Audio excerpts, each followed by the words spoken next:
What's up, my friend? Welcome back to the MindShift podcast. I'm your host, Darrell Evans. Listen, if you're running Google Ads right now, and I don't care if you are a startup and you're just doing your own campaigns, do-it-yourself style, $1,500, $3,000 a month budget, or if you're an established business and you're spending $10,000, $20,000, $30,000 a month, there was a recent 2 conversations with business owners that I've had at my agency at Yoko that paired the same problems on both sides of the spectrum. These companies were making the same 5 mistakes in their campaigns. Now, they were coming from 2 different paradigms, but if you're not experiencing good results with your campaigns, I guarantee you're making one of these 5 mistakes. For those of you that don't know, my name is Darrell Evans. As I said, I'm the co-founder and CEO of Yoko, a digital marketing agency that started in 2011. And since then, we've helped companies do well over $300 million in revenue in search engine optimization, Google ad campaigns, Meta, and so forth. What's really interesting about today's conversation, I'm looking dead at you to talk to you about it. I'm going to give you the same advice that I gave these 2 founders and the surprising truth about Google Ads today that you have to know if you want to see more success in Google. Before we get into the tips, let me talk to you a little bit about the state of Google right now, if you're not aware. For those that don't know, Google's been deemed a monopoly by the Department of Justice. Now, what that means in the long run for all of us is yet to be determined. What I will tell you is in our agency's experience, and listen, we hire some of the best talent. We have some of the best people in Google Ads and in SEO and all of the landscape. We are seeing this year, 2024, and predicting that in 2025, we are going to see some of the most turbulent results in the Google ecosystem. Doesn't mean it's going to crash. It doesn't mean SEO is invalid. It doesn't mean Google Ads won't work. But what we know right now is things are changing. So I need you right now, if you and your business depend on getting traffic, leads, and sales from Google, stick around, you're in the right spot. We're going to get into those 5 mistakes, those 5 campaign structure errors that both the novice and the company who had a team running the ads were making. All right, tip number 1, listen. Most business owners all tell us at the agency that they're working with a limited budget. That same entrepreneur and founder who was dealing with the $1,500 a month campaign and the founder who was spending $12,500 on his campaign both said the same thing. We've got a limited budget. So this first tip, this first strategy and or mistake that you might be making is spreading your budget too thin in your campaign setup. What do I mean? What we found in both of these accounts was that they were bidding on far too many keywords and they had far too many ad groups in the campaign structure. So one thing that you might want to know about me in the world of MindShift is that I have always started businesses from a very lean foundation. I've never had venture capital pour in tens of millions of dollars into my company where I could burn cash for years. I've always had marketing methodologies and frameworks that operated from the ground floor up, which means minimum viable structure behind a minimum viable product or service who was targeting a minimum viable person who had a very specific problem. Okay, that comes later. If you've seen my lean growth method, I won't get into that today. But here's what I would give you in step number 1. You must shrink the size of your campaigns in most cases. You should be operating, if you're anywhere in that $1,500 to $3,000 a month budget, all the way even up to maybe $15,000, $20,000 budget, there really isn't a need for 5 and 6 campaigns. What you're doing with that size of an account is you're asking Google to do far too much with far too little budget. And I know that that budget may seem like a lot to you. So here's what I would ask you to do and have you consider. Number 1, shrink down the number of campaigns around a specific product or a specific service. And then inside of that one campaign, you're going to want to layer out the different levels of keywords. All keywords are not the same. You have informational driven keywords, you have commercially driven keywords, and you have transactional driven keywords. I will save those descriptions for later on, or if you're working inside of our MindShift community or in our agency, you'll know what that means. But the biggest tip I can give you about campaign structure is smaller is better than bigger. Problem number 2, bidding strategies.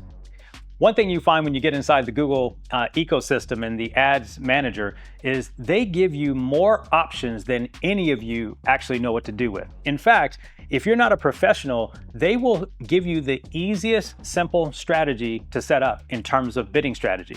And one of those easiest strategies is maximize clicks or maximize conversions. Well, the funny thing is you have to know which one works for your business at the size and the level that you're at. So in one specific account, they were bidding on a max conversion strategy. The problem is Google had no data to know what a conversion looked like. So when you're just getting started and you have no data, you might need to consider a manual CPC, manual cost per click, or you might need to consider more of a maximum click where Google can find the people who are going to click on your ad so that you can get some data coming into the account. If you don't have any conversion data on the back of your ads pixel, your tracking pixel, it's going to be hard for them to find out who the right people are for your account. On the flip side, let's say you have tons of conversion data on your account. Now you have to be careful because you should be using max conversions. However, you have to make sure that your conversions are actually the ones you want. That means your event structure and your conversion structure must be set up the same. Let me tell you what we found on the bigger account. What we found is that the company was saying we're getting all of these clicks and all of these leads, but they're the wrong leads. We're getting all of these clicks, we're getting all this traffic, but we're not getting the right customers, which means you're now sending that conversion data back to the Google auction and system, and it's actually sending them data on the wrong person, on the wrong keywords. So you must set up a good conversion system that says people that convert this way, good lead. People that convert this way, bad lead. Don't send bad leads back to the system so it can continue to optimize on bad leads. There's a technical structure you can do that at your website, at your landing page, in your conversion tracking setup in Google Analytics 4, and send that data back in from your CRM back into Google Ads. So mistake number 2 is not bidding properly for the type of account and seasoning, if you will, of your specific type of account. Problem number 3 that we found in both accounts has to do with the type of keyword that you're bidding on. For those that don't know, there are 3 types of keywords. There are exact match, which means that if and only if the searcher types these exact words in these exact orders, do you want me to show your ad? Meaning you're telling Google, only show my ad if these exact words show up in this exact order. Option 2, phrase match. Phrase match says, only show my ad if these words show up in this order, but something can show up before that or after that. For example, if I was bidding on, for example, videographer in Las Vegas, and I want that to be a phrase match, well, if I want to say best videographer in Las Vegas, which is my man Zach Barnes, then best is a word that lives outside of that keyword phrase, and that's going to qualify for phrase match, versus videographer in Las Vegas, exact means only if someone types that. The last one is the one Google would prefer to use all the time, and it's called broad match. Broad means any of those words showing up. So videographer in Las Vegas, if any of those words are in the entire query, show the ad. Now, ultimately, this sounds like a contradiction because technically Google has more ability to find your best customers when you give it permission to do broad. The challenge is everybody likes to go exact. And what we found in both campaigns, everyone had their campaign set up in exact match largely because they only wanted those exact queries together. Well, here's what's interesting. Let's just go back to my man, Zach Barnes. Let's say I was looking for him. Well, he's a great videographer, but what if I wanted to know videographers in Las Vegas pricing? What if I wanted to know, do they shoot weddings? Do they shoot commercial? Do they shoot photography? Do they shoot commercial videos? There might be other things that I'm interested in. And if you only bid exact, number 1, you pay the most. Number 2, you're giving Google no room to bring in the intent of my search, and you're limiting their ability to see what else I was doing before I ran the search to find your ad. So in both of these campaigns, there was too much overuse of exact match, which is A, more expensive, B, phrase match was the second amount used. There was very little broad match being used. Now, some of you who are very professional out there in your season, you're gonna say, yeah, Darrell, but Google runs away with my budget when I use broad. They start sending me all kinds of traffic that doesn't matter. And that's again why those two companies were making the same rookie mistake that I'm gonna share with you today that I want you not to make. And that is every single week, you must be going into your search query report and telling Google, hey, these are crap keywords. Do not show my ad when these show up. You have to do self-optimization every single week. That's gonna come up in another point, so I don't wanna go into that too deep. To wrap this point up, your keyword bidding, your phrase match, exact match, broad match, the types of keywords you're bidding on must be balanced for the type of account you have. If you have a scenario where you have no data, you have no conversions, it is dangerous to use all broad, which is what Google wants you to do. Be careful. They're in it to get their money. Don't be mad at them, but they don't make money unless people click on your ads. Your job, I get it, is to want the conversion, and so you think you should use exact match. Not bad, I understand where you're coming from, but there's a balancing act, and that's what we have to do in our agency every single day. There isn't a black and white blueprint that I can give you that says, yes, do this all the time, and no, don't do that all the time.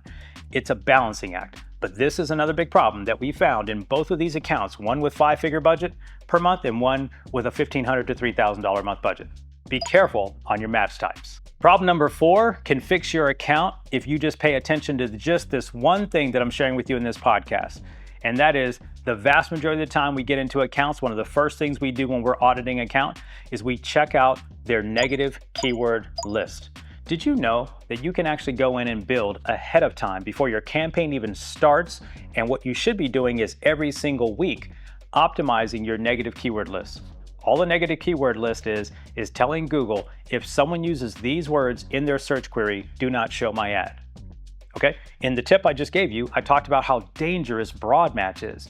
Well, it's needed if you're ever gonna scale your account. Don't get it twisted. You will not scale your account on exact match or phrase match. It just won't happen. You're gonna be irritated to no end, and then you're gonna blame Google Ads for not working. It's because you're not understanding how the process works. Our job is to identify, as time goes on in your account, what words should we not let Google show the ads for? And some of you are like, Darrell, I've done that pretty well, and they still show my ad for keywords that I say don't show my ad for. You're right. Look, it's a machine. I don't work for Google. I actually think they take money from people sometimes, especially us small businesses, and we can least afford to have our money taken from us. But listen, it is a machine. You're just gonna have to deal with it. Everything in life ain't fair. But let me be clear, most of you are being lazy in the fact that you're not clearly using your negative keywords properly. That is something that you should be doing every week in your optimization strategy, and looking at that search query report and being monomaniacal about making sure that competitor names are not showing up, that irrelevant terms aren't showing up, words that you think, first of all, if you've seen a history of certain words that are just not converting, just take them out of your campaign. Even if you think that they are the words you think your customers are using, the data doesn't lie. Marketing and growth, especially in Google Ads, is data driven. Take your subjectivity out of it, look at the data every single week, and make the proper adjustments in your negative keyword lists. Problem number 5 in both the accounts is often underlooked because it's not actually in the account. It's actually on your landing page. So many times you're thinking bid on more keywords, bid on less keywords, raise the budget, change the bid strategy, ... make more ad groups, make more campaigns. The reality is, have you looked at your landing page user experience? Your landing page user experience is going to be impactful to whether or not you get conversions. Let me tell you a couple of things that you got to be aware of. Number 1, you have to look at whether you have the proper landing page for the specific query or keyword that you're bidding on. Again, I'll go back to both of these campaigns. Both of them had too many keywords that they were bidding on, too many ad groups that they had, and too many campaigns. Well, guess what? The very best thing they could have done, even if those structures were right, was they should add a very specific landing page for each segmented ad group, because each segmented ad group had a different theme, right? It had a different theme. You can't have 3 campaigns with 5 ad groups with 150 to 200 keywords in it, which is just a disaster anyway, and send them to one landing page. That just doesn't work. You're trying to do too much. Obviously, you can't make that one landing page relevant to all of those search queries. And before, I already know what you're saying. You're like, Darrell, that takes a lot more work. That takes a lot more time. That takes a lot more energy. You're right. You do want to win, right? We've been doing this for over 12 years. It takes work. Don't come into this lazy and expecting Google to just figure out how your customers want to buy and how they want to visit the page. It's our job as marketers, it's your job as a business owner to pay attention to the details. And the very simple thing is context should drive whether you need a new landing page or not, okay? What do I mean by context? I'm not talking about two different products, two different services. That's easy and everybody gets it. I'm talking about contextually. Is there a set of keywords that you're bidding on that are more informationally driven? Well, great. You might want to have an informationally driven landing page that then pushes to your conversion page. What is it always going to be a conversion on that page? Well, great. Is there something in front of that conversion that could be helpful that you put onto that page? Okay. My point is your landing page experience matters more. And by the way, for those that don't know, which you probably do, you should be looking at your quality score. Your quality score could also be affecting your cost. Quality score is made up of a bunch of different factors. It's around 8 or 10 factors, but your advertiser quality score is what can either drive your cost up or down. And one of those things has to do with your landing page conversion. Listen, we have a campaign right now in our agency, literally right now, at the time of recording this video, within the last 12 hours. We completely have seen in the last couple of weeks leading up to the last 12 hours, we had to completely revamp the landing page for this one specific service. It wasn't that we weren't getting clicks. It weren't that we just for some reason, conversions started dropping. And the keyword, the click-through rates, all of the metrics on the front end look good. And we said, okay, it must be the landing page. So we re-overhauled the landing page just like that, okay? So one of the reasons that you could be struggling is you're not paying attention to A, having enough landing pages that have the right context, or you possibly are not paying attention enough to what you're having your experiences on your landing page. I'd ask you this question right quick. Do you have a heat map installed on your landing page? Do you even know what a heat map is? It's simply a piece of script that goes on and watches how people are using your page, and you can get signals as to where people are dropping off. So as we wrap up, those are the 5 big problems we found in 2 separate accounts. Just to remind you, we had one relatively, first of all, seasoned business owner, but new Google advertiser spending about $1,500 to $3,000 a month, managing his own campaign. Ain't nothing wrong with that. It's good to start somewhere. I understand not wanting to hire an agency and spend $3,000, $4,000, $5,000 a month. I get it. But those were some of the mistakes there. On the flip side, we had a founder who was spending $12,500 on average, had an outside company or an outside freelancer managing the account, had the same mistakes, just spending more money. So before we start saying that Google Ads doesn't work, before we start saying that Google Ads isn't driving me customers, we've got to get the foundations correct. Listen, I played ball growing up, and I remember hearing this Vince Lombardi quote way back in the day, Green Bay Packers, if you don't know who that is. And he said it was said at one time that every single year, working with professional football players, he would start practice the same way every single year. I wasn't there, can't say it's true. This is what I heard. That's what the internet said. They said he would stand up in front of his team every single year and say, gentlemen, this is a football. Well, my friends listening to the podcast, there are foundational basics that will set your campaign on fire or send it on a fast path to tragedy. And that tragedy will come at the cost of your budget, the time expense that it takes for you to get there, and it'll be frustration for you in your goal of growing your business. So listen, minimize your campaign structures, number 1. I'd probably argue that if you've got a 6-figure account, you probably shouldn't, depending on if you're an e-commerce business, maybe a little differently, but for most services businesses, less is more. Number 2, make sure your bidding strategies are right. Number 3, make sure you have a good mix of your keyword match types. Don't over-index to exact. It's costing you more money, and you actually think you know more about your searcher than Google does. Stop thinking about that. They get 800 billion searches a day. They know way more of how people search than you do. Not being harsh, I'm telling you the truth. Step 4, you've got to make sure your negative keyword lists are up to par, and you can't sleep on that every single week. And for that matter, it means you need to be optimizing your campaigns every single week. Listen, I'm not talking about Google's optimization score. Stop trying to read the optimization score and say, oh, I got a 93.6, so I got an A. I don't have to do nothing this week. Okay, that's probably gonna get you in trouble. Okay, we do this stuff every day, y'all. And last but not least, you've got to be managing and optimizing your campaign every week. I probably said this, I beat it overhead, but listen, I want you to win as a small business owner. Listen, right now, if you're posting on social media, you know your reach has gone to nothing. You've got to run paid ads. I tell people all day, every day, that if you're in business today, you're in the paid ads business. You've got to get your paid media funnel together. You've got to get your paid customer acquisition together. I don't mean SEO is going to quit anytime soon, but things are changing on the first page of Google, especially with AI. Everybody knows what's happening on social media. Your organic reach has gone through the tank.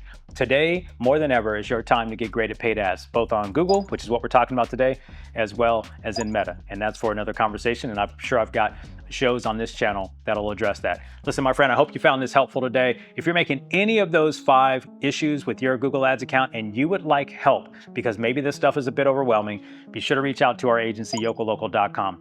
If you're new to the podcast, hit the follow, hit the subscribe button so you never miss an episode. We'd love to see you back here on the MindShift podcast, where we always encourage you that you're one shift away from the breakthrough you're looking for. I'll talk to you later.